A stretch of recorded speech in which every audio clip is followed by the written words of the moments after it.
गेली 11 वर्ष हा संघर्ष सुरू आहे। विमानतळ चालू झालेलं आहे आणि 25 तारखेपासून रेग्युलर टेक ऑफ आणि लँडिंग हे चालू होणार आहे। आणि आम्हाला शब्द होता की त्याच्या अगोदर या विमानतळाला राष्ट्रीय नेते स्वर्गीय दिबा पाटील साहेब यांचं नाव दिलं जाणार आहे, परंतु आत्तापर्यंत अशी कुठलीही प्रोसिजर ही झालेली नाही। आणि म्हणून येत्या 22 तारखेला सगळ्या भूमिपुत्रांच्या वतीने, ज्याच्यात आमचे सगळे जेही या 5 जिल्ह्यात संघटना काम करतात, आमची कृती समिती असेल, आम्ही सगळेजण मिळून हा मोर्चा येत्या 22 तारखेला भिवंडीतून सुरू होणार आहे।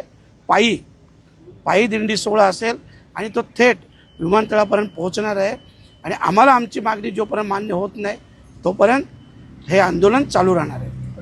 जनजागृती रॅली काढणार आहे तर काय आणि आज या ठिकाणी आपण पाहत असाल की आमचे डोंबिवली विभागातील 27 गावकरी संघर्ष समिती असेल, त्यांचे सगळे सहकारी, आमच्या माता भगिनी या सगळ्यांच्या वतीनं इथं जनजागृती रॅलीचं आयोजन केलेलं आहे, जेणेकरून लोकांमध्ये एक जागृती व्हावी।